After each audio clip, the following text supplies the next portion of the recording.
Uh. Yeah. Yeah. E hoje nós estamos tendo a honra de receber nos nossos estúdios aqui uma participação incrível, alguém que eu admiro demais e que tem uma história linda e muita coisa legal para compartilhar com a gente.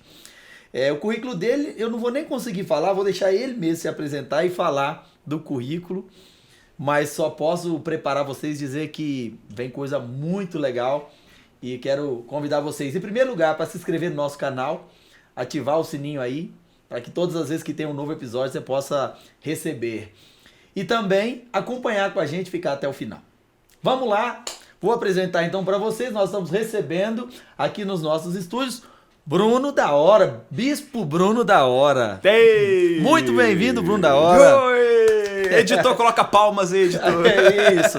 Bom, prazer, meu irmão. Falando em editor, vamos só dizer que nós estamos com o nosso editor, Diego Lima. Diego Lima, o grande cantor. Ok, mas vamos lá. Pastor Bispo Bruno da Hora, se apresente.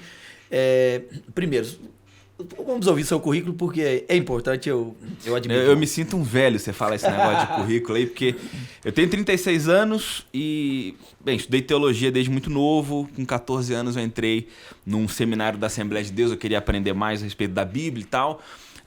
E na época o CEID não estava funcionando lá na minha igreja, e eu comecei, que é o seminário da Igreja de Deus, e entrei no seminário da Assembleia, fiz bacharelado. E eu não pude receber o diploma porque era menor de idade e tal, mas eu fiz o bacharelado ainda menor de idade. Depois fiz o CEID também. E aí fiz o bacharelado em teologia fora já do Brasil, né, no nosso seminário que fica em Quito, Equador. Fiz licenciatura lá também. Depois fiz mestrado na Lee University em Bíblia e Teologia nos Estados Unidos. E agora eu estou num desafio aí de fazer doutorado também numa faculdade sul-africana, junto com uma parceria também com a nossa faculdade dos Estados Unidos. E estamos levando aí, tentando virar doutor, né? Que legal, que legal. Tá vendo, gente? Eu falei com vocês. Olha só, o cara é bacharel em teologia, é mestre e tá doutorando e muitas outras coisas que ainda vem pela frente. Tem uma história muito legal que depois eu quero que você compartilhe um pouco. Quando você entrou lá no seminário, né? Parece que o pessoal não queria te aceitar, você era muito novo, não tem alguma coisa assim? Na verdade, a igreja achou estranho, né? Que eu muito novo quisesse estudar com 14 anos de idade. E aí, menor de idade, fazendo bacharelado, ficou meio estranho, mas teve uma forçação de barra lá do nosso pastor também, para eu poder estudar, né? Legal, a igreja achou estranho, o próprio seminário achou estranho, né? Que era muito novo, mas a paixão era muito grande e acabaram permitindo, né? Era muito precoce. Maravilha. Tem uma pergunta aqui que eu acho que é uma pergunta de todo mundo. Bruno da Hora. Quando fala Bruno da Hora, será que é porque ele é um cara da hora, um cara massa, né? É claro que sim. Mas vamos lá, assim, por que Bruno da Hora? Isso é o quê? Sobrenome, apelido? Porque tu é um cara bacana pra caramba. Vamos lá, da onde veio esse Bruno da Hora aí? Da Hora é sobrenome mesmo. Eu queria que fosse apelido, assim, porque desde pequeno, na escola, quando alguém fazia chamada de classe, assim, era Bruno da Hora, era aquela coisa, a gente rindo, né? Vamos chamar o Bruno por quê não? Porque o Bruno é da hora. Porque ele é da hora, né? E até hoje eu vou pregar, pregação da hora, aula da hora, né? Então você que tá assistindo, não coloquem nos comentários, que cara da hora, porque você já tá velho. Manjado, tá manjado. Mas é Bruno da Hora mesmo. Vem da minha avó, esse da hora. Os da hora, me parece, eu corri atrás aí, um pessoal da Bahia, achei da hora no Sul também. Diferente, né? Esse sobrenome, diferente pra caramba. E é brasileiro isso? Já... Eu sei lá o que é isso, é baiano. eu escondia esse sobrenome, assim, eu não falava muito. Aí de 2011 pra cá, aí eu comecei a usar mais o da hora, porque meu nome é enorme, é Bruno Douglas Brum da Hora Bento. Então eu falava Bruno Bento. Como ficar esses dois Bs assim, eu não gostava. Aí eu falei, quer saber, vou botar o da hora, porque todo mundo que escuta meu nome fica falando da hora. E acabou ficando, pegou, né? Porque é o que marca, é o que marcou, deixou da hora aí, né? Realmente. Não, muito bacana, muito legal. Uma outra coisa, pra gente conhecer um pouco mais, quem é Bruno da Hora? Eu tenho muita dificuldade de me definir, porque eu sou um cara normal, gosto de coisas normais, sou muito tímido, não... Por incrível que pareça, eu sou tímido, né? Eu ia falar isso. A gente não percebe, né? Assim, percebe às vezes no seu jeito, mas não na sua forma de portar, de pregar, de falar do evangelho. Acho que você encarna uma outra pessoa. Né? Na hora de pregar, na hora de ensinar, eu não sei o que acontece comigo, assim. Parece que eu tô no meu mundo, sabe? Que eu tô na minha área, é o lugar que Deus me colocou ali, que eu floresço, né? Mas eu sou um cara tímido. Eu sou um filho que ama os pais, né? Não tenho uma história, um testemunho pra dizer, puxa vida, matei 3, fui pra cadeia, fumei todas e uau, tô arrebentando. Não tenho. Um cara pacato, inteligente em escola, nunca tive problema com escola e tal, não tive grandes emoções assim. Mas o que eu poderia dizer é que eu sou um apaixonado por Jesus. Se eu tivesse que me definir, eu sou um cara que ama a obra de Deus, o reino de Deus, e isso está em mim mais do que qualquer outra coisa. Eu acho que não tem como dissociar o Bruno da obra de Deus, do reino de Deus. Eu não consigo me ver fora disso. Então, quem sou eu é alguém que não vive longe da obra, longe do Senhor, sabe? Não consigo falar quem sou eu sem tirar a obra de Deus. Tá certo. Você tocou num assunto muito interessante, um ponto muito interessante, porque tem muita gente que imagina que testemunho é só o que você fez de ruim ou de errado na vida. E uma vez eu escutei um amigo meu, a gente era adolescente, e ele um dia chegou pra mim e falou assim: Edson, eu tô pensando em sair da igreja e aprontar bastante, passar uns anos fora, fazer bastante coisa errada, pra depois eu voltar. Quando eu voltar, cara, eu quero ter um testemunho forte. Não, mas por exemplo, você tem um testemunho muito bacana. Eu já ouvi falar já do seu testemunho, como é que você chegou aqui em Brasília e tal. Se a galera não conhece, procura conhecer, é bem forte o testemunho. A gente tem essas coisas de superação, né? Sim. Por exemplo, eu tenho um testemunho, claro, nem me drogando, me arrebentando por aí, mas... E eu vou pedir daqui a pouquinho para você compartilhar ele aí já. Quero saber um pouco mais das histórias de vida. E eu sei que tem muita coisa legal, né? Para você compartilhar aí. Já tive a oportunidade de escutar algumas, mas quero compartilhar hoje aí com todo o pessoal que estiver assistindo nosso podcast, para vocês conhecerem um pouco, né, das experiências. E o que eu acho mais interessante sobre você e a sua vida é porque, apesar de ser muito novo de idade, você tem uma quantidade muito grande de experiências, de coleções de experiência para compartilhar. Isso é muito, muito legal. Eu sempre falo que eu acho que eu tenho uns 80, 90 anos de vida, assim, porque foi tudo muito intenso. Eu, normalmente, sou uma pessoa intensa. Por tudo que eu faço com intensidade, com coração ali. Então, se é para estudar, eu quero estudar muito e aprender muito. Se é para ser pastor, eu quero ser um pastor, mas que está imerso na comunidade. Então, tudo eu vivi com muita intensidade. Até quando eu fui chamado para o ministério, eu larguei tudo para me dedicar ao ministério. Então, a coisa foi muito, muito intensa. E as experiências de vida também foram intensas, né? Você sai do Brasil e conhece outros países. Eu conheci muitos países, como você também. Conheci muitos países, muitas culturas e línguas. Então, eu sempre quis viver a vida com tudo que ela possa me oferecer para aprender.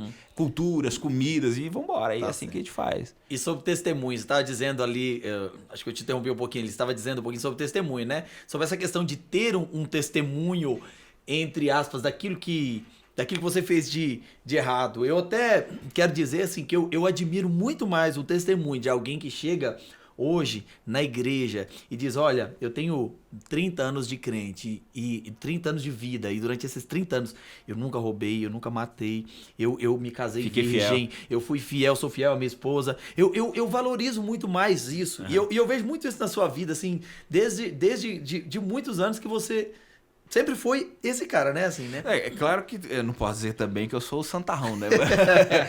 Mas assim, a vida inteira a gente teve que conviver com muitas mudanças, né? Por exemplo, meus pais são separados. A gente morava lá em São Paulo, uma vida bem estável, financeiramente, tranquila e tal. E aos 9 anos, meus pais se separam, a gente muda para o Rio de Janeiro, para casa dos meus avós, os pais da minha mãe, para um lugar muito simples. Então, aí começam algumas mudanças na minha vida, né? Mudança de sociedade, de cultura, estilo de vida, muitos choques. A adolescência também, foi na igreja? Foi. Mas também foi um momento de muita transformação. Eu conheci Jesus e me apaixonei por ele, tive muitas experiências com Deus. Já vi... Com quantos anos, mais ou menos? Assim? Eu me batizei com 10 anos de idade. Com 9 eu estava entrando na Igreja de Deus, lá no Rio de Janeiro, em Culubandê, que eu ouvi lá o pastor pregando e me entreguei a Jesus de verdade, com consciência, com 9 anos de idade. Aí, pô, com 9 eu já tinha consciência que eu era um pecador, precisava de um salvador, e eu queria me envolver com as coisas de Deus, com 9 anos. Com 10 eu fui batizado, com 11 eu já estava me envolvendo com tudo na igreja, com 13 foi minha primeira experiência de pregação na igreja. Então, tudo muito assim, intenso na casa do Senhor. Na escola, eu lembro que com 14 anos de idade, tinha uma rádio, até um microfone muito parecido com esse aqui, tinha uma rádio que funcionava na hora do recreio. E eu pentelei tanto a diretora lá que a gente se apoderou da rádio para ficar pregando na hora do recreio. Botava música de crente lá e lia uns textos lá e ficava pregando na hora do recreio.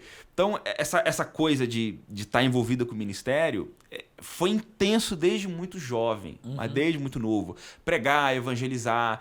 A minha igreja fazia muita pregação em pontos de pregação na época que tinha esse costume, né? E eu com 15, 16 anos já estava responsável por um ponto de pregação e que hoje é a igreja, né? Igreja de Deus em Santa Isabel, no Rio de Janeiro. Então, muito novo, com muita experiência de vida, assim. Não vivi tudo, mas vi muita tristeza, dificuldade em família, tristeza por uma separação, doença também, de mãe, desemprego. A gente já passou por isso tudo aí, né? Mas isso formatou seu caráter também, né, Bruno? Te fez ser quem você é hoje, você é o mais forte também. Sabe uma coisa? Eu tive muito presente na minha vida a minha mãe. A minha mãe, eu acho que ela teve um papel para moldar não só o meu caráter, como o meu ministério também.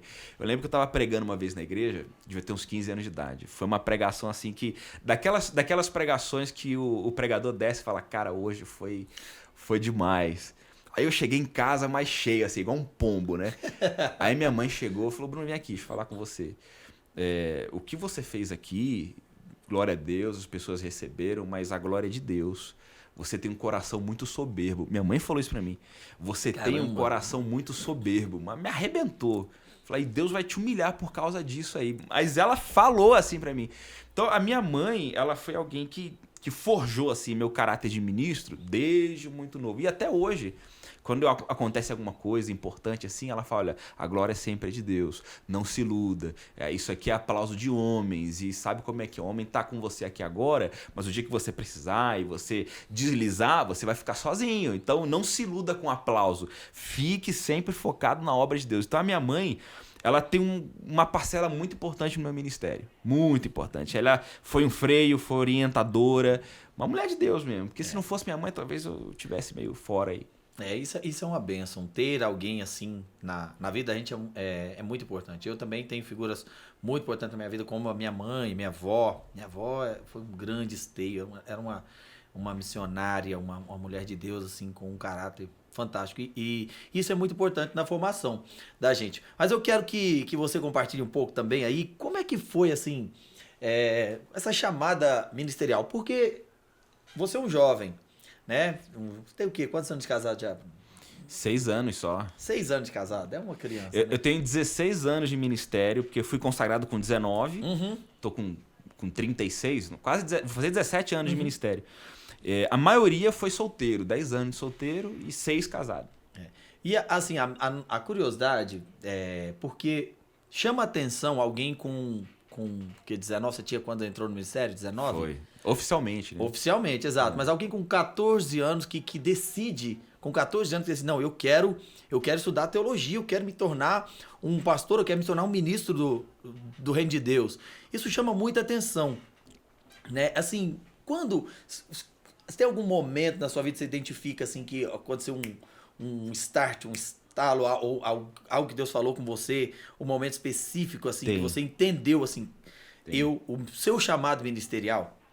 E foi até antes dos 14 anos de idade. Eu tive um pastor, o nome dele ele já faleceu, né? O pastor Ailton de Carvalho Bastos. Ele foi o meu discipulador. eu via aquele camarada pregando e ensinando, eu falava, caramba, eu quero ser igual a ele. Tanto que eu queria ser igual a ele, que eu me vesti igual a ele. Imagina um menino de 11 anos de idade, social no Rio de Janeiro, calor de 40 graus, andando com uma Bíblia Thompson desse tamanho debaixo do braço.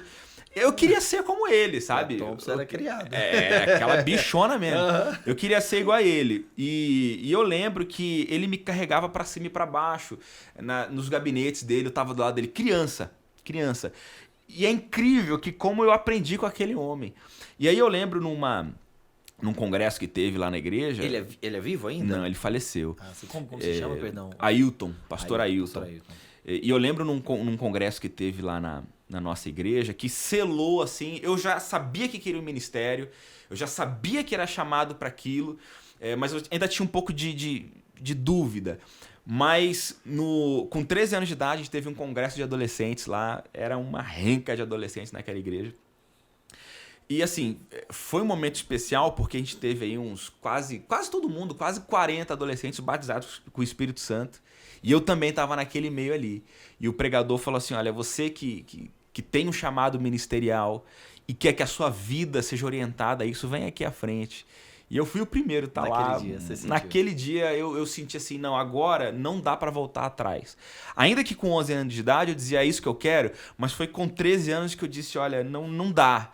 Essa aqui é a minha vida, eu não consigo me ver longe disso, longe do ministério. Então, a partir daí, eu acho que foi esse estalo, sabe? Muito novo. E o ministério começou muito novo também. Tanto que tem coisa que acontece no ministério que eu falo assim, poxa, eu sou novo demais para lidar com isso aí, sabe? Porque... Sim.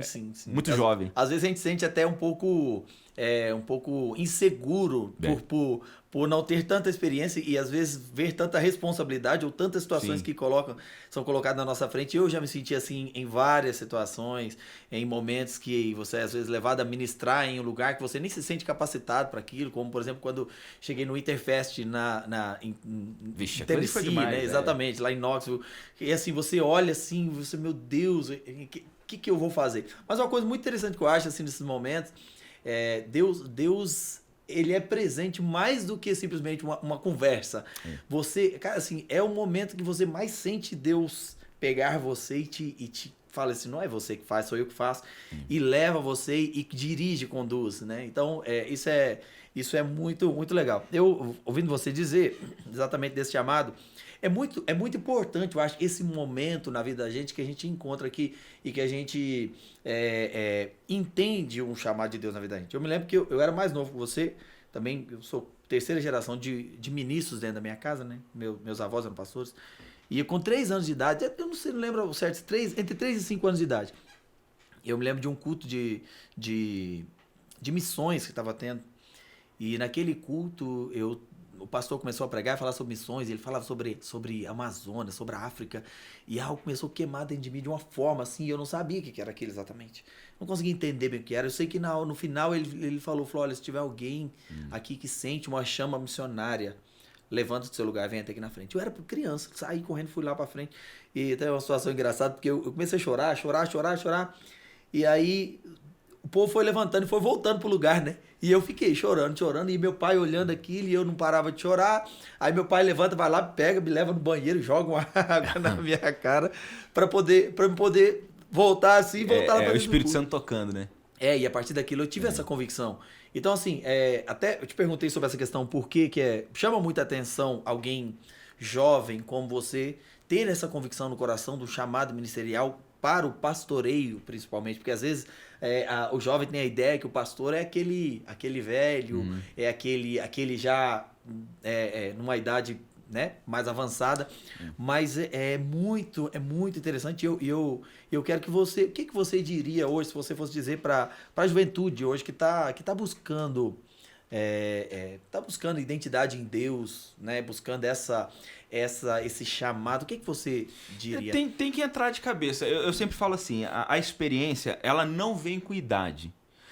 E aí a pessoa fala, como assim não vem com idade? Eu já conheci muito idoso que é menino, que é moleque espiritual, moleque ministerial, é criança.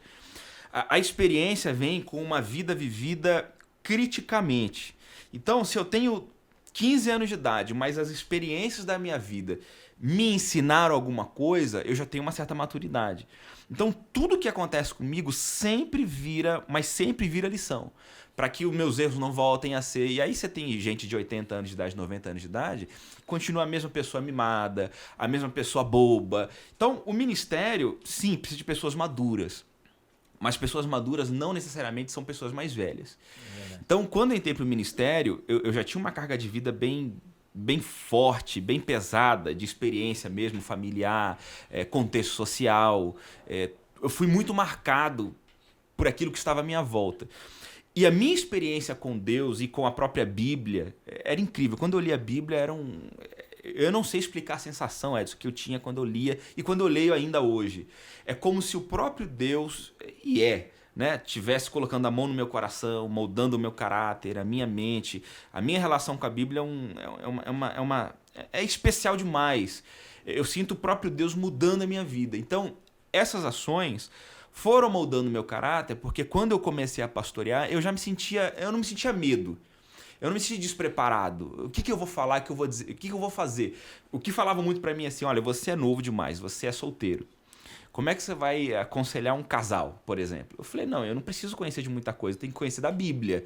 E eu não vou, e acho uma coisa muito errada, é o ministro usar apenas a sua experiência para poder aconselhar pessoas. Isso é muito perigoso, na verdade, né, Bruno? Até E porque... perigoso. Exato, é muito perigoso, porque a gente não pode rebaixar a palavra de Deus ao nível das nossas experiências. E dependendo né? da experiência, você pode colocar muita frustração até no próprio gabinete. Né? O pastor que tem uma frustração com a esposa, aí vai falar lá com a pessoa, não, homem é assim mesmo. Não é assim. Não, mulher é assim mesmo, reclama de tudo.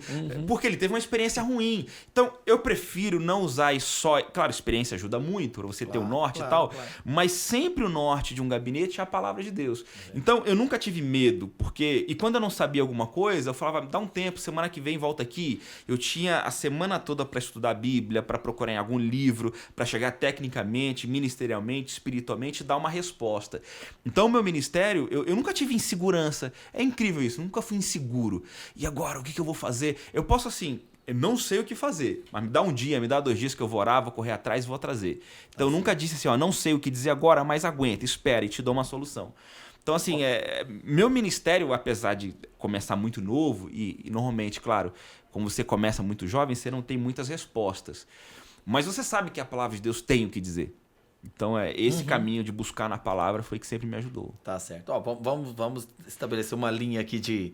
Bom, você, aos 19 anos você foi chamado...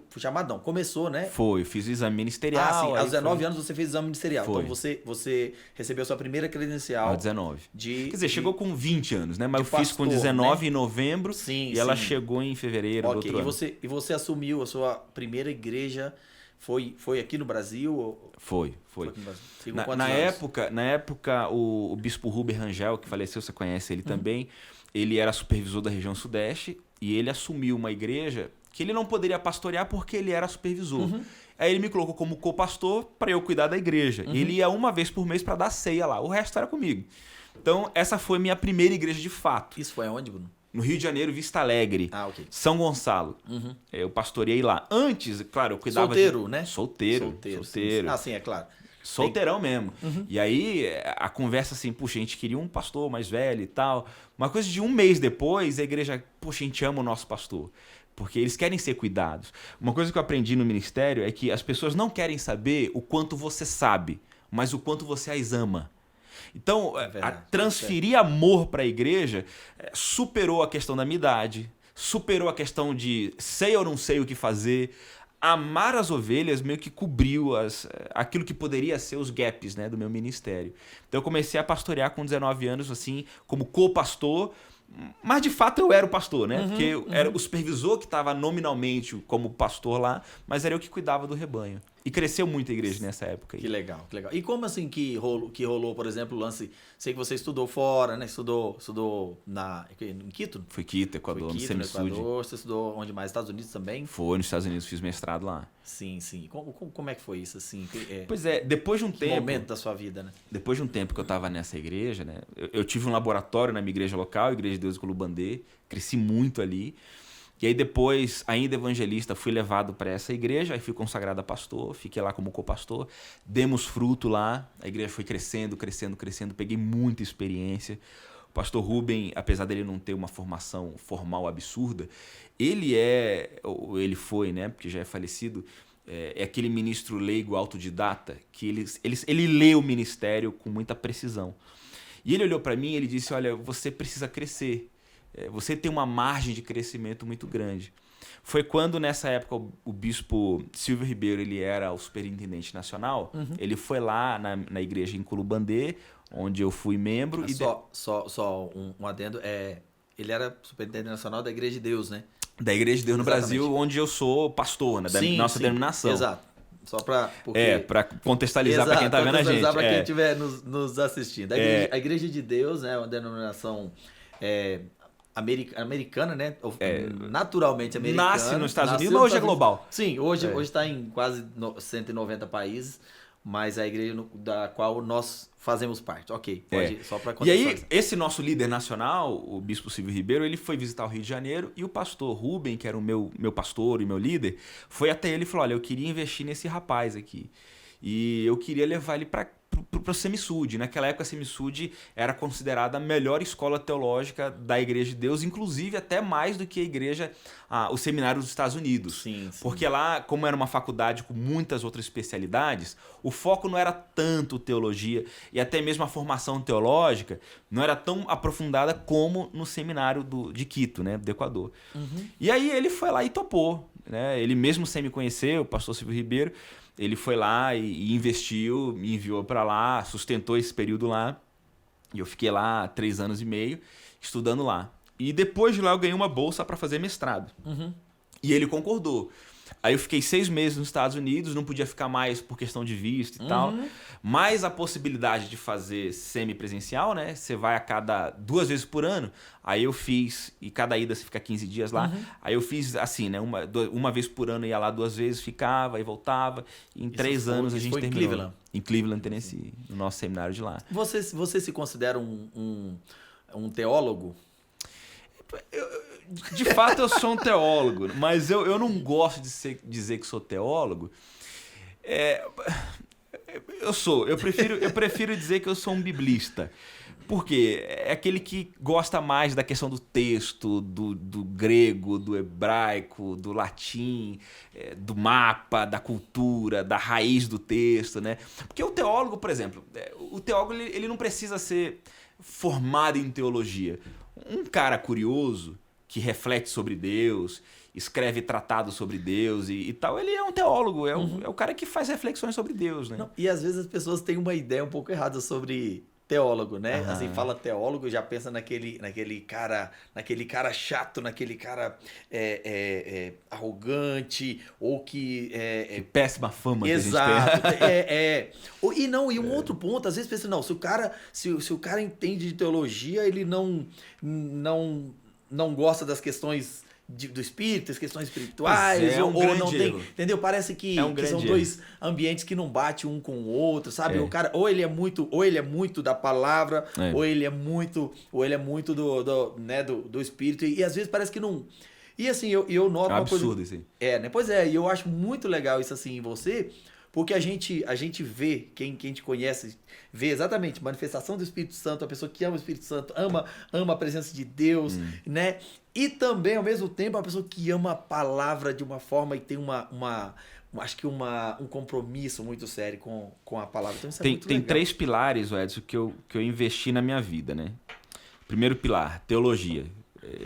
Porque eu pensei, puxa, se eu vou falar das coisas de Deus, eu tenho que estar bem preparado, porque Deus é mistério, Deus é gigante, ele é infinito, ele não consegue ser alcançado pela mente humana. Então, se eu vou falar sobre Deus, no mínimo eu tenho que saber sobre o que eu estou falando, ou tentar saber sobre o que eu estou falando, porque também não tem como saber. A segunda área que eu quis investir é a área pastoral. Enganam-se os que dizem que a teologia está divorciada da igreja. Isso é impossível. Só existe teologia porque existe igreja, e existe igreja porque também existe reflexão teológica. Não, e até se usa muito essa coisa de que a letra mata e o espírito vivifica, né? Mas A pessoa pega o texto para poder dizer que teólogo mata o espírito da igreja. O né? que você diz sobre isso aí? Eu acho que isso é um bando de louco, não tem nada a ver. Tirando de contexto o texto de Paulo, né? Mas assim, vamos lá, voltando aos três pilares. O pilares, primeiro é teologia, segundo, pastoral e o terceiro, liderança. Foi o que a minha vida inteira eu trabalhei. Liderança, liderar processos, liderar pastores, liderar gente. Pastoral, eu tenho paixão por gente e também teologia. E eu não desassocio essas três coisas. Eu acho que não são coisas incomunicáveis. E eu tenho algumas pessoas que eu admiro, até dentro da minha própria denominação, que são ótimos pregadores, ótimos pastores, ótimos administradores e líderes e ótimos teólogos. E qual é o problema? Eles são tremendos. E um deles já não é novidade para ninguém, que eu admiro muito, e é um mentor que me acompanhou a vida inteira, e de vez em quando a gente está junto aí, cada mês a gente tem um tempo de mentoria, que é o Davi Ramires. O Davi Ramires, ele é um baita pregador, é um teólogo de excelência e um administrador absurdo. E um profeta, né? E um profeta também. Incrível. Então assim, eu me inspiro muito nele, assim. Eu não tenho que ser só um teólogo. Eu tenho que ser um teólogo, sim. É minha obrigação, porque como pastor eu tenho que dar o melhor para minhas ovelhas, tenho que ser um bom pastor, com uma responsabilidade com a palavra de Deus, e tenho que ser um bom líder e administrador também, por que não? Então, essas três áreas eu trabalhei muito a minha vida inteira, e Deus a cada momento da minha vida ele vai usando, né? Hoje eu tô mais pastor, mas eu sei que Deus amanhã ele pode fazer outras coisas, e eu quero me preparar para isso. Tá certo. Ô Bruno, eu imagino que nessa caminhada aí, nesse tempo todo em que você esteve fora do Brasil, estudando fora, outra cultura. Às vezes a pessoa pensa, nossa, ir para fora do Brasil, pensa que é aquela mil maravilhas, mas a gente sabe que a gente passa por umas realidades e algumas histórias. E eu queria que você trouxesse pelo menos duas histórias para mim, assim, uma história assim, dramática, de algo bem dramático que aconteceu em um desses períodos que você esteve fora. Eu sei que você viveu também alguns períodos dramáticos aqui dentro, mas vamos primeiro para lá de fora.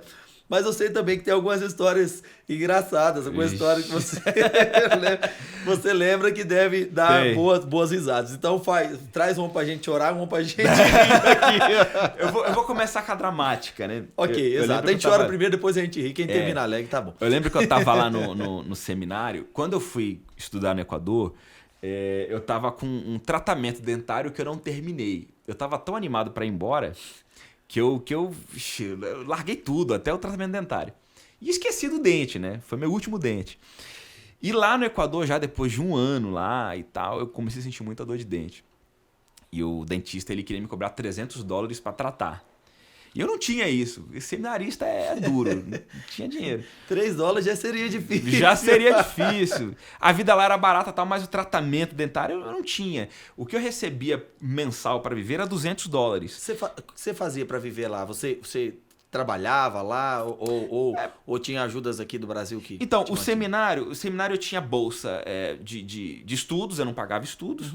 Eu tinha o alojamento também, eu morava lá no seminário, tem um alojamento muito bacana lá também. E a alimentação eu também tinha do seminário. Então, eu não pagava comida, não pagava dormitório, eu não pagava o estudo. Já facilitava. Né?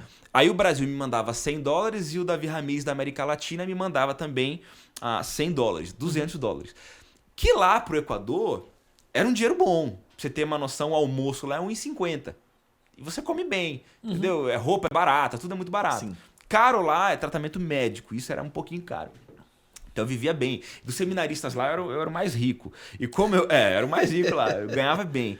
A igreja no Brasil, a igreja que eu era, às vezes me mandava alguma coisa, mas assim, como era em dólar, chegava sempre pouquinho. Sim. Mas ajudava, né? Era o suficiente para eu poder, sexta-feira, sair comer um cachorro-quente em algum lugar. Dava para se fazer. Eu tinha uma condição... Não era rico, mas também eu tava vivendo bem. Só que esse tratamento dentário era complicado. Então eu tava postergando, juntando dinheiro e dente doendo. E eu chorava demais porque tava doendo demais. Tava com a cara inchada já porque tava doendo muito. E aí eu fui orar a Deus. Eu falei, Senhor, eu tô numa situação complicada aqui. E não tenho dinheiro para me tratar. E eu não quero ligar pro Brasil e falar pra minha mãe que tô precisando de dinheiro. Ela falar, puxa, meu filho foi para lá para passar fome. Mãe já vai pensar isso, né? Não tava passando fome, vai falar, tá passando necessidade. E fui orar. E, rapaz, Deus, ele mandou a provisão, sabe? Na hora que eu estava orando, do lado de fora tinha alguém me chamando lá na porta. Pastor Bruno, e eu nervoso, porque eu estava reclamando com Deus. O Senhor me trouxe aqui para poder ficar com dor, para passar necessidade. É melhor voltar, porque, poxa, eu era bancário e tinha um bom salário. Eu larguei tudo para ir para lá e... Puxa vida, por quê? E enquanto eu orava, Deus mandou a provisão, eu consegui esse dinheiro, tratei o meu dente. Uau. Poxa, foi maravilhoso. Nunca me faltou nada. Uhum. Nunca. E até quando eu precisava de alguma coisa a mais, e eu estava pastoreando uma igreja indígena também, eu não tinha salário da igreja, mas a igreja lá dava o dízimo das batatas, da cebola. E eu levava isso pro seminário e o pessoal cozinhava pros estudantes lá. Uhum. Então a gente sempre teve abundância, porque, né? Mas nessa questão de dinheiro, nunca faltou nada. Mas eu lembro especificamente na questão do dente, que eu fiquei me revirando de dor, assim. E enquanto eu orava, Deus moveu um aluno que recebeu uma oferta, e os pastores dessa aluna da Argentina falaram: olha, não fica com esse dinheiro. Pega esse dinheiro e dá para algum aluno que você sentir no teu coração. E enquanto eu estava orando, essa pessoa estava me chamando lá de fora para poder me entregar o valor. E o valor que entregou foi $300, que era o valor certo. Exatamente o negócio. Então isso foi um testemunho que eu levo no meu coração. Porque eu fiquei reclamando da dor 2 semanas sem orar. E quando eu orei, Deus mandou. Você sabe o que eu acho incrível, assim, Bruno? Eu chamo isso de a unção do ID. Porque Jesus prometeu, né, que se a gente fosse aquele que vai, né, tudo que ele prometeu ali, né, esses sinais seguirão os que crerem, né, ele está falando daqueles que estão indo, né, ele está falando daqueles que são enviados, que estão indo, então há uma unção especial. E uma coisa muito interessante, essa questão de provisão, né, que ele fala, vocês não levam nada, e eu vou prover na vida de vocês. Eu tive várias situações na nossa vida em que a gente viveu exatamente esse tipo de provisão de Deus, assim, no momento que você precisa exatamente de algo específico e Deus leva uma pessoa ali e olha, eu vim aqui porque Deus me falou para fazer isso e isso é exatamente aquilo que você estava precisando. Deus comissionou e ele vai cuidar do caminho. Foi assim com Abraão. Deus chama um velho com a esposa estéril e diz para ele, vocês vão ter um filho e serão uma grande nação. Por que eles riram? Não tem como. Aí Deus fez a estéril ser mãe, uma estéril idosa, um homem que, poxa vida, com 100 anos de idade, ele vai ter nem pra quê? Deus deu vigor físico para ele ter filho. Vieram Isaac, Jacó, você vai ver nessa tríade aí só milagre de Deus. O povo vai pro deserto, o povo nem comida eles plantaram para ter, Deus deu. A água foi Deus que deu. A roupa foi Deus que manteve. Eles não podiam plantar no deserto, então Deus mandava codorniz e voar. Não podia levar ovelha ou carne, boi para caminhar no deserto porque não tinha pasto. Comida Deus tinha que dar. Tudo dependia de Deus. Então, assim, quando Deus nos coloca numa jornada, ele vai sustentar, porque tudo depende dele. E eles estavam... Até porque, eu acho que um ponto muito interessante, Bruno, é que a jornada de Deus, ela tem um objetivo final. Um lugar aonde chegar e um propósito. Deus não nos tira de um lugar e nos leva para outro simplesmente para que a gente ande um pouco. Mas havia, por exemplo, a caminhada da nação de Israel era exatamente o tratamento de Deus ali para que ele se tornasse a nação, o berço da onde nasceria Jesus. Claro. Então, quando Deus nos tira de algum lugar ou quando Deus nos coloca em uma caminhada, e acho que isso é muito relevante isso. Deus nos coloca numa caminhada pensando no reino dele, pensando na construção daquilo que ele está fazendo no reino.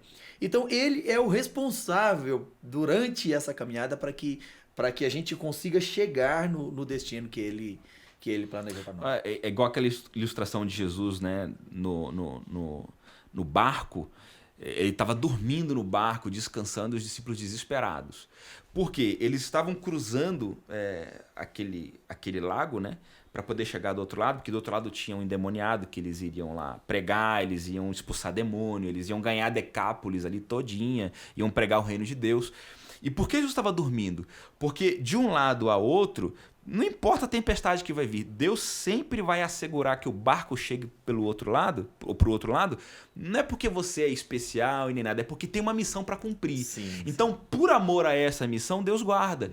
Então, eu gosto quando alguns pregadores dizem, até os pentecostais, falam assim, enquanto você faz a minha obra, eu cuido de ti. Mas é uma verdade. Sim, Enquanto a gente está envolvido com as coisas de Deus, Deus está cuidando da gente, e não é porque a gente é bonitinho nem nada, não. É porque tem uma missão que é maior do que nós mesmos. E por causa dessa missão, Deus ele cuida da gente. Não, e o mais incrível é porque assim, a gente fala, mas então Deus não tá nem aí com a gente, ele só tá pensando nele. Não, Deus, pelo contrário. Exato. E Deus nos dá a oportunidade e o prazer de ser parte do que ele tá fazendo. O Edson, tem coisa que Deus faz que ele não precisava fazer. Eu tinha um sonho. O meu irmão sempre gostou de ver muito jogo de basquete e tal. E eu fui crescendo vendo meu irmão vendo essas coisas. E com revista também de videogame, jogava muito basquete em videogame. E eu fiquei fã do Chicago Bulls. Eu sempre quis ver um jogo do Chicago Bulls. Não sei porquê, não era nem na minha cultura brasileira. Eu falei, pô, será que um dia eu vou? E eu era muito longe da minha realidade, ir para os Estados Unidos e alguma coisa assim. E nem quando eu trabalhava em banco eu tinha condições de ir para lá. E aí quando eu largo tudo pro ministério e tal, em 2014, fazendo parte de uma organização chamada Rede de Multiplicação, todos os anos eles levavam a gente para os Estados Unidos para um treinamento. E eu ia lá para Chicago, que era a sede, né? E uma dessas, olha só como é que Deus faz. Deus não precisava fazer isso. E uma dessas idas que eu fui para os Estados Unidos, as mulheres, em um determinado intervalo, foram fazer um programa de mulheres e os homens entraram numa van, porque o presidente lá da Rede de Multiplicação ia levar a gente para um programa de homens. Uhum. Qual que era o programa de homens? Assistiu o jogo do Chicago. Assistiu o jogo do Chicago Bulls. E aí aquela apresentação que você vê em filme, o pessoal lá enterrando, o mascote com a mãozona assim. Primeira coisa, eu botei aquela luva enorme, comprei um cachorro-quente pra comer e fiquei sentado lá porque eu queria viver aquilo ali. Quando eu vi os jogadores que eu via na minha infância lá, fazendo apresentação, enterrando os negócios lá, eu comecei a chorar. Aí alguém olhou pra mim e falou assim, o que tá acontecendo com você? Eu falei, você não tá entendendo o que tá acontecendo aqui. É os mimos que Deus faz, entendeu? E não faria sentido talvez pra ele. Tem coisa que Deus faz. Agora, eu falei algo essa semana pra um amigo, eu falei assim, olha, tem duas classes de pessoas que vivem grandes experiências na vida. Uma delas são os milionários. A segunda delas são os missionários. Eu falei, eu enquadro na segunda. Eu enquadro na segunda. Mas a gente vive isso, você, assim, cara, é incrível, Bruno. Por exemplo, nessa última viagem que a gente fez agora para os Estados Unidos, e a gente foi muito legal a forma com que a gente fez. Eu depois de pandemia, 1 ano e meio praticamente dentro de casa, e eu sempre me lancei no ministério assim, com muito vigor e com coração, dando tudo de mim. E eu estava me sentindo muito mal, me sentindo assim, por permanecer esse tempo em casa, meu Deus, os anos estão passando, e eu orava, falava, Deus, os anos estão passando, eu estou chegando a 40 anos de idade, eu prometi para o Senhor que eu ia dar minha vida toda para mudar o mundo, para fazer, e parece que não aconteceu nada, parece que... E eu falei assim, eu quero um tempo para me lançar nas mãos de Deus. Eu falei, Deus, vou ficar 6 meses totalmente à sua disposição, mercê. O Senhor vai dizer para mim o que eu vou fazer, para onde que eu vou, o que eu vou comer, o que eu vou viver. O Senhor vai dizer tudo para mim. Eu não vou levar... Eu saio mais ou menos como Jesus falou, eu não vou levar nada. Não vou levar dinheiro, eu não vou levar nada. O Senhor vai prover.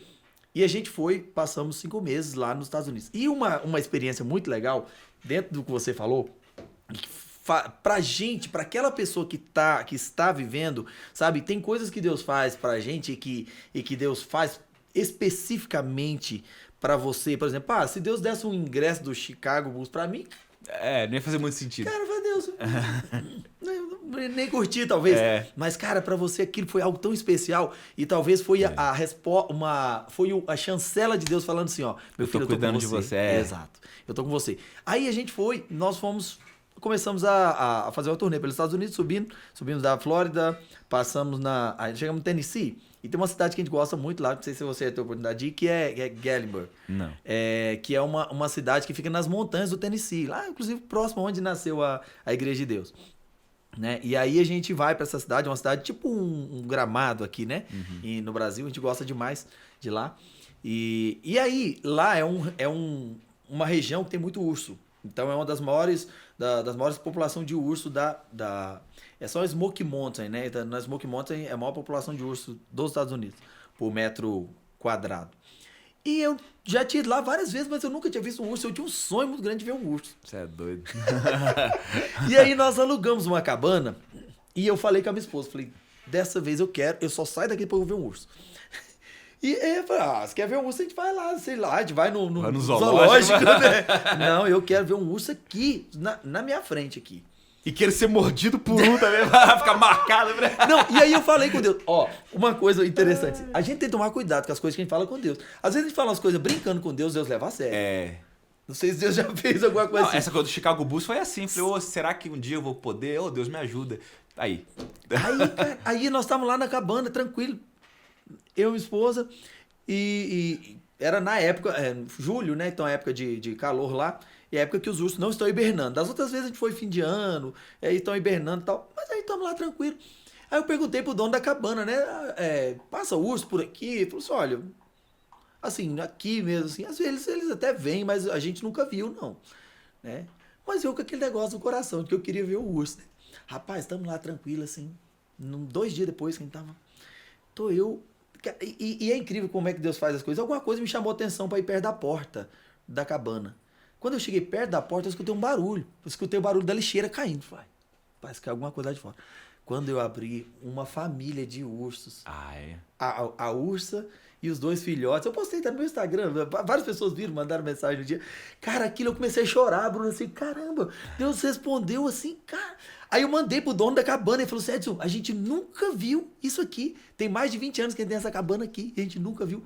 Depois desapareceu, eu não vi mais. Mas aquilo pra mim foi uma resposta tão grande de Deus falando assim, olha, quando você abre mão, quando você se coloca no meu caminho, eu cumpro desejos tão pequenos do coração, eu posso fazer coisas tão os mimos tão pequenos do seu coração que só quem assim, se Deus entrega não tem obrigação nenhuma de fazer, mas ele faz.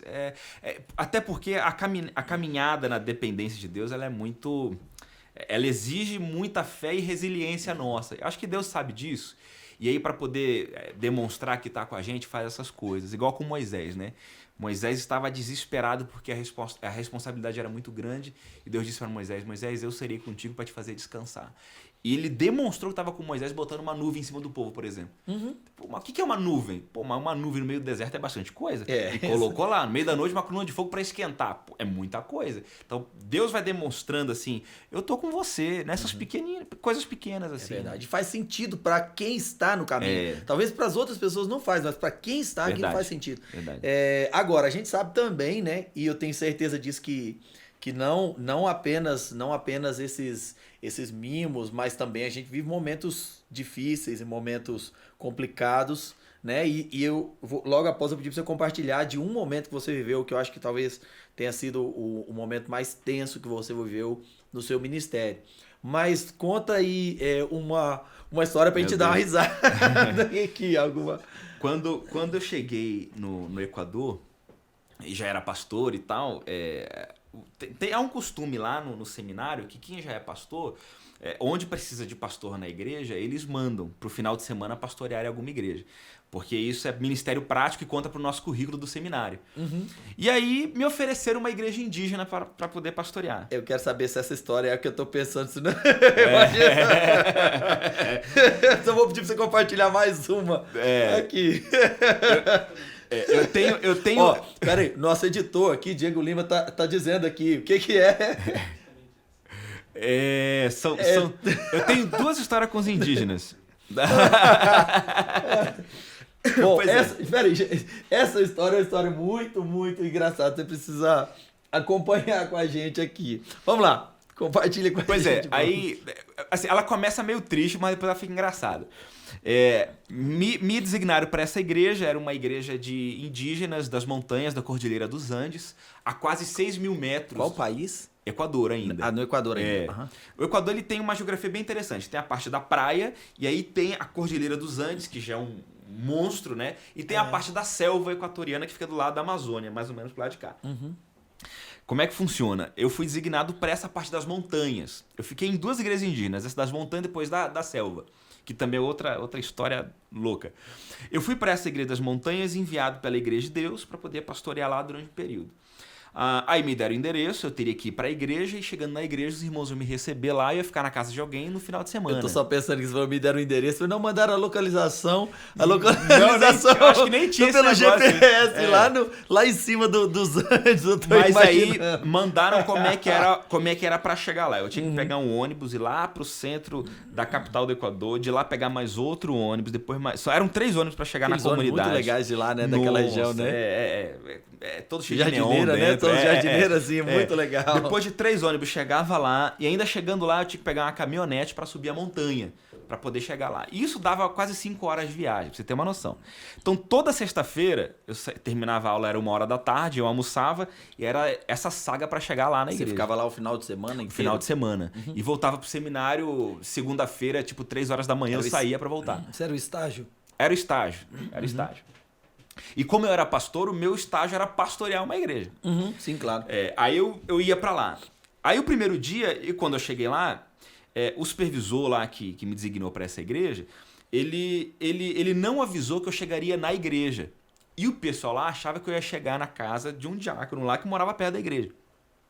Aí eu cheguei, fiquei na frente da igreja esperando e ninguém chegava. E aí deu 7 horas da noite, 8 horas da noite, 9 horas da noite e ninguém aparecia. Aí eu sentei na frente da igreja, eu cheguei direitinho na igreja lá, depois de 5 horas de viagem, cheguei lá e fiquei sentado lá e ninguém apareceu. Deu 9 horas, 10 horas, e aí lá como é muito frio, quando deu 10 horas tá fazendo -5, -6 e começou a nevar. E eu não levei roupa suficiente, eu não sabia que era tão frio assim, eu me cobri com um poncho. O poncho é uma roupa que parece um cobertor com um corte no meio, você bota assim a cabeça. Eu deitei no chão e me cobri e fiquei ali até alguém aparecer. E dormi na frente da igreja. Quer dizer, dormi entre aspas, né? Que eu fiquei no chão lá, me tremendo todinho. Tinha um monte de corda no chão lá, botei a corda ali, espalhei e dormi em cima das cordas. Aí no outro dia, às 7 horas da manhã, veio um camarada lá e me olha assim, achando que era um mendigo, né? Começou a chutar assim pra eu ficar em pé. Aí eu acordei, ele... O que você tá fazendo aí?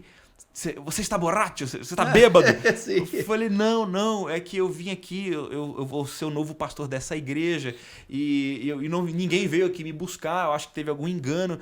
Na hora o homem botou a mão na cabeça e falou, você é o pastor? Eu falei, não, eu sou o pastor. Não acredito, você dormiu aqui, dormi, mas por que você não apareceu lá em casa? Eu sou o diácono tal que ia te receber. E eu falei, não, me mandaram esse. Ou seja, ele achou que era um mendigo e o mendigo era o pastor.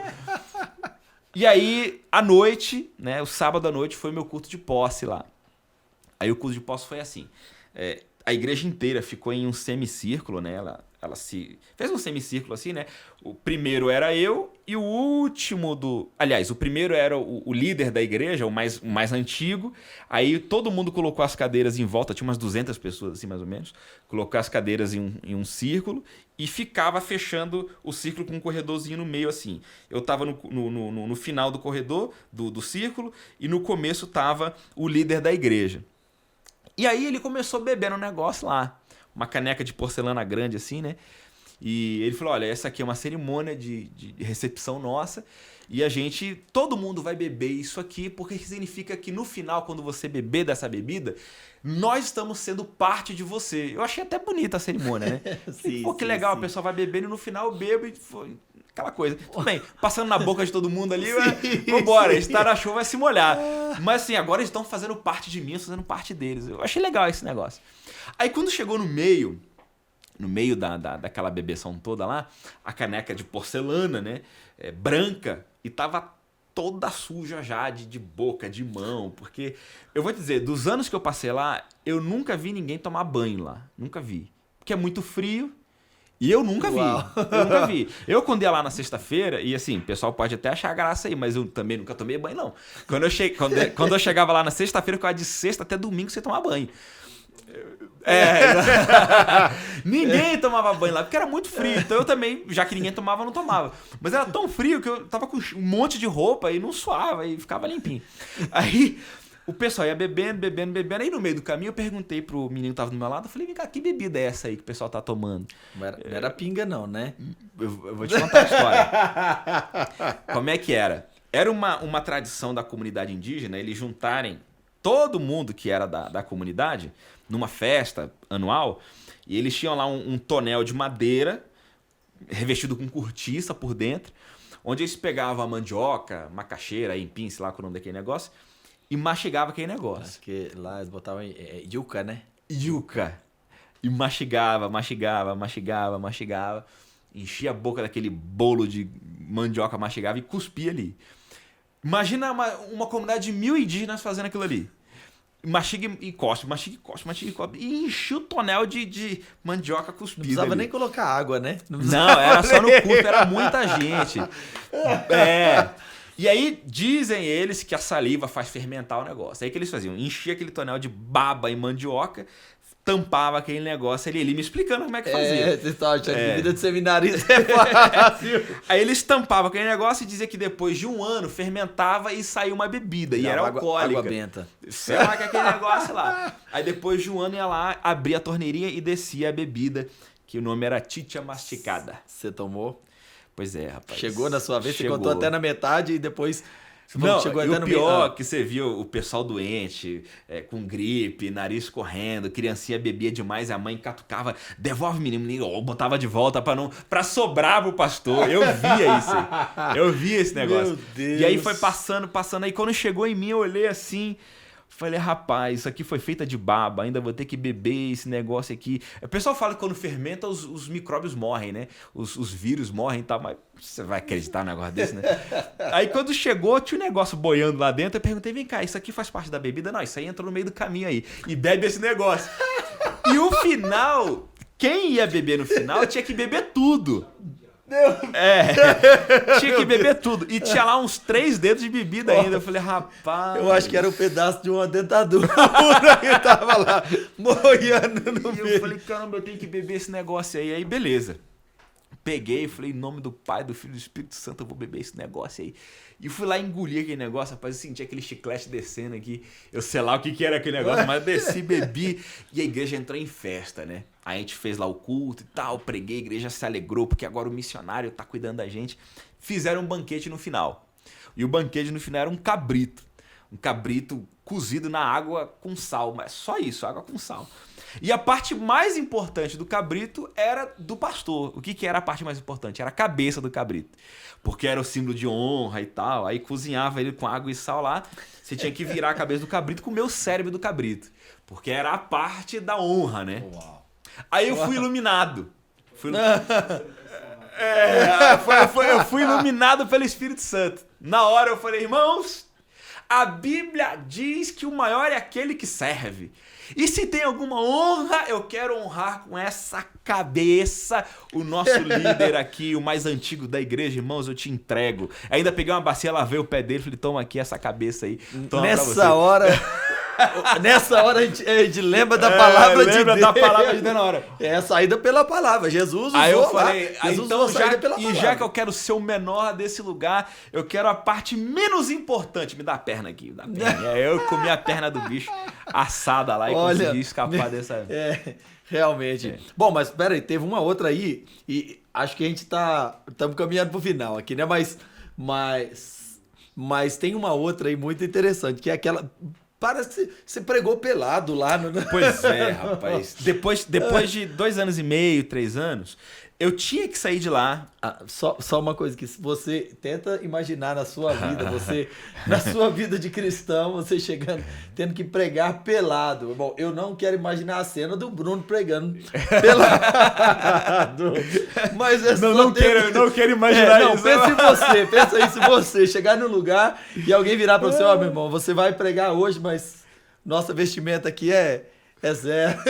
Pois é, aí depois de 2 anos e meio nessa igreja, o seminário falou, não, você tá tempo demais aí, a gente entende que você é pastor, a igreja não pode ficar mudando muito, mas você tem que ter outras experiências ministeriais também. Uma delas foi plantar uma igreja, que eu plantei também, mas junto com essa igreja que eu estava plantando, no meio da semana, final de semana eu fui pastorear uma outra igreja indígena, só que não mais nas montanhas.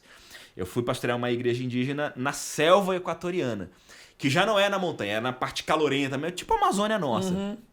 E lá, nenhum pastor ou missionário pode ficar mais de 6 meses Porque não querem, assim, que a cultura ocidental, sei lá, a cultura branca, atrapalhe a cultura deles, sim, aquela coisa sim. toda. Então, o tempo máximo eram 6 meses.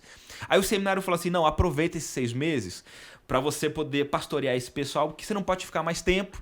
E vai ser uma experiência boa, porque pastor de homem branco você já tem essa. Vai pastorear os indígenas. Eu falei, vambora, eu topo tudo. E aí, antes de chegar na comunidade indígena, você passa numa reserva lá, onde tem uma administração, e lá você tem que deixar sua roupa, você tem que deixar suas carteiras, tem que deixar celular, tem que deixar tudo. Você entra só com a Bíblia e com seus documentos. Rapaz... E eu fui lá arrancando a roupa. Pra você ter uma ideia, nem dentro de casa eu fico sem camisa. Pensa, nem dentro de casa. E eu tive que arrancar tudo. Eu fiquei só Zerinho. Aí eu fiquei só de cueca. Eu falei, tá bom assim não. Tira também. Tira isso aí também. Dá pra lançar uma série, né? Pastores e pelados. Rapaz, mas Bom, tudo bem ali... que eu acho que a gente não vai querer assistir essa série. Não vai ser muito, mas essa, desculpa. Aquela ali foi terrível. Aquela foi terrível. E aí eu lembro que eu subi numa caminhonete na caçamba, porque tava cheio de gente dentro. Eu fui na caçamba em pé, pelado, caminhonete lá batendo pra tudo quanto é lado. Meu Deus do céu. E aí quando eu cheguei lá, você não pode só entrar pelado. Eles têm um jeito de andar pelado. Que é, meu Deus, eles pegam um cipó, amarram teu negócio. Meu Deus do céu. Olha, eu não sei como falar isso aqui. Peraí. Vai ser censurado. A gente tem como botar filtro lá acima de 18. Pois é, ele... Exato, então pro parábola. Eles amarram o negócio. A criatura, né, mexe lá, amarram lá e bota o cipó em volta na cintura, assim, amarrando, né? Pra ficar lá na posição deles lá. Não, foi horrível, foi horrível. Meu Deus. Aí, na hora do culto... Só tem uma vantagem, né, ô Bruno? Que assim, seminarista, final de seminário, o cara já tá quebrado. As roupas que ele levou já tudo. Fica pelado logo. Tem uma vantagem, a roupa ainda vai durar um pouquinho mais. Aí no primeiro sermão lá, com a igreja indígena e tal, eles fizeram também toda uma... E aí também foi outra coisa interessante. Primeiro sermão eu falei, olha irmãos, eu tô acostumado a pregar com púlpito. Por favor, me dê alguma coisa aqui. Me traz aquela tora de madeira. Me trouxeram uma torona de madeira. Botei na frente e fiquei pregando atrás da tora, assim. Que tava muito sem graça, muito sem graça. Aí eu preguei, eu lembro que eu preguei tanto tempo. Eu estiquei, era pra ser meia hora. Eu preguei 1h30, 2 horas. Pra não sair de trás da tora de madeira lá, porque tá com muita vergonha. Ô, irmão, já terminou o culto, então eu tenho que continuar pregando. Eu fui embolando uma pregação atrás da outra. A Bíblia, né? Aí, não, segurando a Bíblia aqui, pô. Foi. Aí fiz uma reunião com a igreja, falei, ó, vai ser assim, a gente vai trabalhar assim, desse jeito e tal. Quando terminou lá o nosso culto, o pessoal quis que eu participasse com os jovens de um futebolzinho lá. Brasileiro, joga futebol e tal. Mal saber ele que eu não sei jogar nada, mas porque é brasileiro, deve conhecer de futebol. E a gente foi jogar bola, rapaz. Imagina a situação. E aí chegou uma... eu não gosto de contar essa história porque vira meme depois, né? Mas eu depois que tava lá jogando e tal, a cacique, a chefa, né, dos indígenas lá da tribo, me chamou pra falar, olha... Pode jogar sem vergonha, tá todo mundo acostumado, é assim mesmo. Aí tá bom. Aí quando eu virei, ela me deu um tapa, rapaz, da bunda, assim. Vai lá, pastor! Vai lá, pastor, arrebenta! Eu dei um pulo assim e ganhei um apelido. Qual foi o apelido? Eu vou falar em espanhol. Pastor Rabo Blanco. Eu ganhei esse apelido porque era o único branquelo lá. Meu Deus. Nossa. A gente podia ter sido poupado dessa aqui, Diego Lima. Eu também queria poupar vocês, mas vocês conhecem a história. Produção, tem como a gente cortar essa parte? Isso aqui. Mas foi vergonhoso demais. Não, mas é interessante a gente conhecer porque para entender que na verdade, para se levar a palavra de Deus, que às vezes a gente fala, não, Deus, eu tô disposto a ir em qualquer lugar. Eu me lembro que eu orava muito e falava, Deus, o meu sonho é pisar em todas as nações da terra para proclamar o teu amor. Aí um dia eu perguntei, você quer ir pro Irã? Aí você quer ir pra Síria? Você quer ir a alguns países assim? Aí eu falei, Deus, peraí, vamos lá. Não, na verdade, o meu sonho é ir pra quase todos os países. Mas existem algumas situações que são que você tem que abrir mão de muita coisa sua, né? Até mesmo do amor à vida. Por exemplo, me lembro que a primeira vez que eu fui numa turnê na América Central, e alguns países que a gente foi, são países.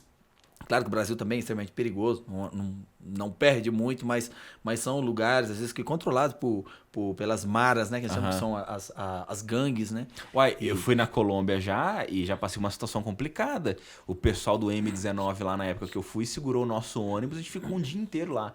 Tem esses riscos também. Sim, exato. Não, eu me lembro que algumas pessoas me chamaram e brincaram comigo, Edson, você tem Ministério de Mártir? Aí eu digo assim, ó, o Ministério de Mártir você só exerce uma vez, né? O Edson, é incrível como as missões mudam a gente. Eu sempre fui meio chato com comida. Aí nessa comunidade indígena, quando eu andava pelado lá, eles comiam um vermizão que tirava da palmeira, desse tamanho, o nome dele era chantacudo. Rapaz, eles cozinhavam aquele negócio... Tipo um bicho de pau podre? Aquele só que era enorme, é brancão. Sim, é lava de mosca gigante. Aham. Rapaz, eles cozinhavam na folha de palmeira, gosto de camarão. Você arranca a cabecinha durinha, come a mesma coisa. Mas antes de assar, tava vendo aquele bicho lá se mexendo. E eles comiam até cru num molho lá, jogava lá e tal, e comia assim. Eu acabei aprendendo e hoje eu como de tudo, porque eu passei por isso lá. E depois de umas 3 vezes indo lá também, eu nem me importava mais se eu tava pelado ou não, tava pregando, tava sentando na terra. E remédio de verme eu tomava direto, sei lá como é que E eu quanto, tava. e quanto tempo você passou nessa... Não, lá foi 6 meses só. Porque aí quando eu saí de lá, aí eu tive que dar atenção na igreja que eu tava abrindo, né? Que aí depois deixei também um casal lá pra ficar no lugar, porque eu tive que sair, fui pros Estados Unidos. E aí continuei depois trabalhando com plantação de igrejas, viajei a maioria dos países da América Latina, e pregando, dando cursos. Aqui no Brasil, rodei o Brasil inteiro também nessa daí. Só me fez crescer esse começo no seminário. Não, que bênção. Eu ainda quero te pedir para compartilhar mais uma história, antes da gente encerrar. Mas, assim, é muito importante isso que a gente tá falando para as pessoas entenderem, né, que no reino de Deus você se doa, Deus nos abençoa, Deus faz coisas incríveis, mas você vive momentos tensos, momentos complicados. Esse foi um momento engraçado, né? Engraçado, mas também ao mesmo tempo, assim, imagina, deve ter sido muito difícil, né? Isso, mas acho que você viveu momentos mais complicados ainda no ministério quando você estava no Brasil. Tem uma história sua lá da Bahia, né? E eu queria que você compartilhasse essa história antes da gente encerrar. E nós vamos partir para os finalmente aqui. Eu fui enviado para Bahia para ser o coordenador das igrejas lá, das igrejas de Deus lá. Eu fui para lá com 28 anos de idade, era solteiro ainda. Ah, você não tinha casado ainda? Não. Você se casou no período que você estava lá? Isso, foi. Eu fui para lá, tava com 28, solteiro. E quando eu casei, eu ainda tava lá, eu vim casar e levei a mulher para lá. E nisso que a gente casou, a igreja estava indo muito bem, estava crescendo, o ministério baiano começou a ficar muito animado. Pra você ter uma ideia, eu ficava 5 dias em casa e 25 viajando, rodando as igrejas, fazendo programação, treinamento e congresso. Foi uma fase muito bonita da minha vida, e que eu sinto até muita falta. Essa coisa de liderar processos e pastores, você vê acontecendo, é uma outra paixão da minha vida. Uma hora isso talvez volte, mas me apaixonou muito esse período. Eu vim casar, inclusive casei na Igreja de Deus do Plano Piloto, né? E depois de 2 semanas a gente voltou para Brasília. E o percurso até chegar em Salvador, onde eu morava... Pode falar. Voltou para Salvador, né? Voltei para Salvador. Sim. Só que a gente voltou de carro. Porque minha esposa tinha um carro, então a gente vai carregar o carro para lá também. Então a gente botou os presentes de casamento lá, tudo que era nosso a gente colocou lá. E foi voltando, então a gente fez aquele caminhozinho, né? Luiz Eduardo Magalhães, aí parava lá. Fez uma parada em Barreiras. Sim, depois Irecê. Isso aí. Feira de Santana com o Bispo Fabiano Alvarenga. Preguei lá. E até brinquei com ele, né? Que quando saímos de Feira de Santana e passamos por Simões Filho, um carro na frente parou assim, né? Bruscamente freou, a gente parou o carro, desceram 2 homens armados e colocaram a gente no banco de trás. A Raquel ficou na porta, eu fiquei no meio e um ladrão ficou do meu lado com a arma na minha cabeça, me batendo o tempo inteiro, com a arma dentro da minha boca, e o motorista também fazendo ameaças. Isso foi 10 horas da noite, rodou com a gente até 4 horas da manhã que largaram a gente. Que Então, na soltaram. verdade, vocês nem tinham chegado em casa ainda depois de casado. Não. A gente pensei tava voltando. Recém-casado. Imagina, recém-casado. Deus. E a Lua minha de cabeça, mel, assim. né? Não, a gente teve a lua de mel, Sim. aí depois voltamos pra ir depois pra Bahia. Pra ir pra casa, Pra ir pra casa. Meu Deus. A gente não chegou a voltar. E aí foi muito difícil, porque recém-casado você quer proteger sua esposa, aí só que você tá com 2 armas na tua cabeça e é difícil, né? E aí rodaram com a gente e uma coisa engraçada no meio da desgraça foi quando ele falou assim, cadê o dinheiro do bandido? E eu tava com R$5 só. Só com R$5. Aí eu falei, moço, só tenho R$5. Mas cadê o dinheiro do bandido? E porque eu não tinha R$5, eu tava apanhando porque eu não tinha mais pra dar pra ele. E batia, era mãozada na orelha, era arma nas costas, e era dentro da boca, e fazia ameaça que ia matar. Foi muito difícil essa época. Tanto depois que largaram a gente, levaram a gente pro meio do mato. E eles assim, queriam o quê? Dinheiro mesmo só? Eles levaram o carro, levaram os nossos telefones que a gente tinha, tudo que tinha no carro. Os presentes. Os presentes de casamento. Foram todos. A única coisa que deixaram mesmo foi a carteira da minha esposa, porque a minha eu deixei dentro do carro que eu não tive coragem de pedir. A carteira dela tava lá, eles pegaram tudo, a documentação da Raquel tava lá. E como a minha esposa guarda o cartão de crédito dentro da carteirinha de identidade, foi a única coisa que ficou. Então a gente ficou no meio do mato. E como a gente estava abaixado, não sabia aonde estava. Você estava entre Feira de Santana e Salvador. Simões Filho foi onde pegaram a gente. E aí deixaram no meio de umas chácaras lá. E como andou muito, a gente não sabia a distância que estava da cidade. E eu sei que a gente não sabia nem a orientação. Se ia para frente, se ia para trás, se ia para direita, se ia para esquerda, porque a gente estava com a cabeça abaixo o tempo inteiro. Aí quando largaram a gente, já era umas 3 horas da manhã, mais ou menos. E a gente começou a andar, eu machucado, porque bateram em mim. Graças a Deus não tocaram na minha esposa, mas me bateram.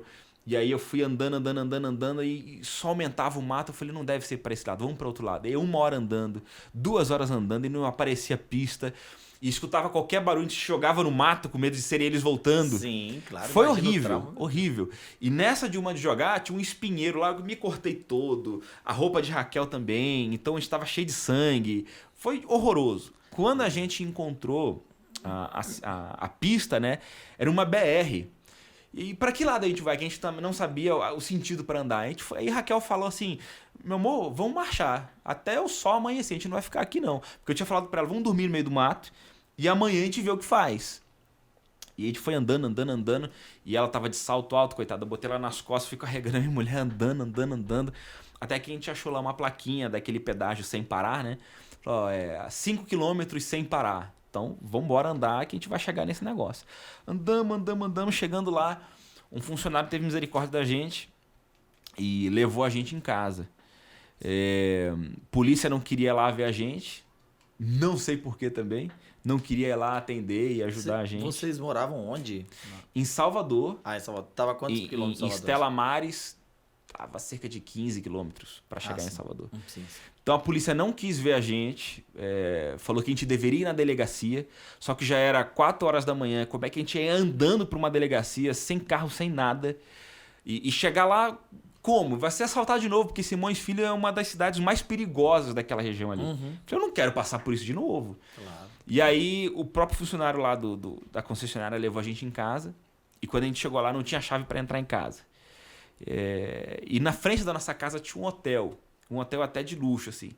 Então a gente chegou lá, todo rasgado, tinha o nosso cartão estava dentro da carteira de Raquel. Eu falei, não, a gente vai pagar uma diária aqui, amanhã de manhã a gente vê o que vai fazer.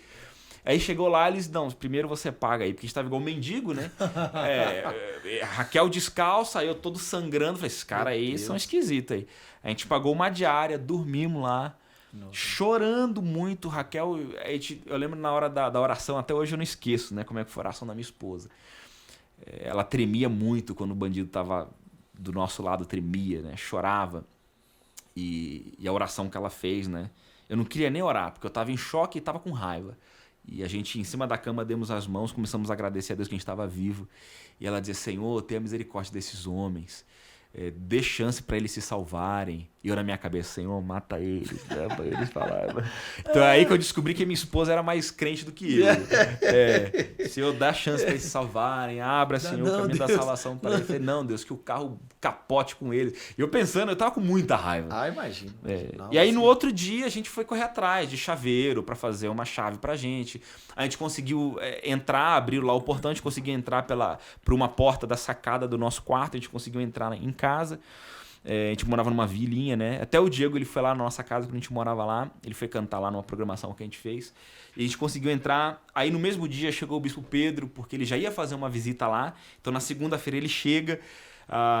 E aí dá uma volta com a gente lá na Bahia, na região lá de Salvador, visitar umas igrejas. Ele não me deixou ficar pensando, né?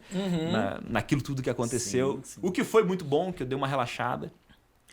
Mas foi muito traumático, porque quando eu ia visitar algumas igrejas na favela, por exemplo, tinha muita igreja na favela lá, tinha hora que eu tava pregando, escutava um pipoco lá de arma, eu ficava travado. Não tinha jeito não ter essa reação, né? Eu fiquei muito traumatizado. Sim. Mas foi um período muito abençoador na minha vida, de muito crescimento, mas também esse evento em si me marcou demais. Eu achei que eu ia morrer, eu tinha certeza.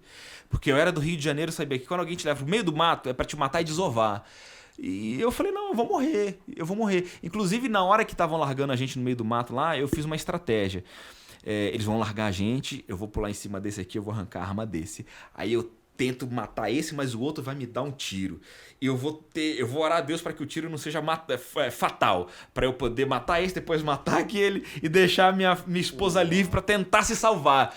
Eu vou morrer, mas ela não vai morrer. E você vê como é que fica a nossa cabeça, né? Terrível, terrível. Não, são histórias... E Deus guardou. Sim. Mas são boas ou más, mas são essas histórias que constroem. Aí no outro dia eu liguei pro pastor Fabiano, né? Eu falei, ali, ó, se você tivesse me dado uma oferta porque eu preguei aí, o bandido não tinha me batido tanto, porque só tinha R$5 pra poder... Só tinha R$5 e ele não gostou, não. Tivesse 50, ele tinha ficado mais calmo. Tá certo. Mas, partindo aqui para nosso encerramento, então, eu queria primeiro que você dissesse quem será o Bruno daqui a 5 anos? Para onde que o Bruno está indo? Uau. Olha, é uma pergunta que eu faço também. Eu tenho muitos sonhos, sabe? Muitos sonhos. Eu tenho muitos projetos, assim. Eu gostaria que o meu ministério fosse mais relevante do que ele já é. Algumas coisas que eu quero para o futuro, eu estou guardando para mim, né? Porque não só depende de mim, mas daqui a uns 5 anos eu me imagino uma pessoa mais madura, com alguns livros escritos, eu quero escrever alguns livros. Então, peraí, tá compartilhando, tá vendo aí, né? A dica tá ficando aí, ó, tá vindo livros aí, vamos lá. Compartilha aquilo que você puder compartilhar com a gente, com os nossos eu já trabalho espectadores. Eu trabalhei durante um tempo como escritor na Thomas Nelson, como editor de livros, então eu meio que sei os caminhos aqui, né? Eu quero fazer um livro de teologia, livro pastoral também, né? Esse é um dos meus sonhos. Penso também em ter mais um filho. Muito bom. Você é uma menina de 3 anos. Uma menina, sim. Eu vou ver se a energia aguenta, porque uma já tá esgotando minhas energias, né? Como é o nome da sua filha? Rafaela, sua esposa? Rafaela é minha filha, Raquel é minha esposa. Muito bom. Um abraço aí pra Rafaela. Tem alguns projetos no meio pastoral também. Eu quero ter um pouco mais de relevância na vida pastoral e também na vida de liderança. Quero crescer nessa área. Isso é muito bom. Tem muitos outros projetos e sonhos meus, como continuar o projeto de pregação. Eu sou um conferencista desde muito tempo. Hoje isso está um pouco parado, porque estou muito focado na igreja local. Mas em 5 anos eu quero que retorne isso.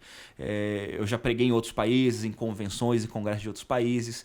E hoje, como eu estou muito focado, eu não aceito mais convite para pregar fora, porque hoje eu quero me dedicar às minhas ovelhas locais. Né? Mas em 5 anos eu quero voltar a ter esses projetos de pregação fora também e colocar coisa para andar. Maravilha. Treinamento para líderes também. Isso, muito bom. Bom. Cursos, quem sabe? Cursos. Sim. O nosso podcast é um podcast que é cristão. E aí eu vou te fazer uma pergunta pra gente encerrar. Okay. Por que ser crente? Por que crer em Deus? É bom. crer em Deus, eu digo assim, eu só creio em Deus porque só Ele é Deus. Não há outros para crer, não há outra expressão de divindade para crer. Eu creio em Deus, primeiro, pelo que Ele é. Ele é Deus e não há outro. Então, não há outra razão. Primeiro, eu creio por quem Ele é. Segundo, reforça a minha crença, a minha ação de graça, no sentido de eu creio por quem Ele é e por aquilo que Ele fez por mim. Por causa de Jesus, me faz crer nele. Em terceiro lugar, eu creio, primeiro, por quem Ele é, por aquilo que Ele fez através de Jesus, e eu creio porque Ele é um Deus peregrino comigo. Como assim, pastor? Sabe aquele Deus que andou com Israel no deserto, que não ficou num trono de glória? Ele andou com o povo. Um Deus que pediu para fazer uma casa igual do povo, feita de tenda também, aquela coisa toda. Eu creio também, primeiro, pelo que Ele é, pelo que Ele fez, mas é porque é um Deus que caminha comigo. Ele participa do meu cotidiano. Por isso que eu creio. E por isso que eu insisto em ser crente, em ser fiel a Deus. Maravilha, muito bom. Eu sei que a gente poderia ficar aqui o restante do dia e da noite falando e ouvindo experiências tão incríveis, né? Grande sabedoria e um grande amigo, pastor Bruno da Hora. Valeu, é uma irmão. honra ter você aqui com a gente. Acrescentou muito, tenho certeza que vocês curtiram bastante. E teremos outras oportunidades para que você retorne com a gente. Quero agradecer muitíssimo.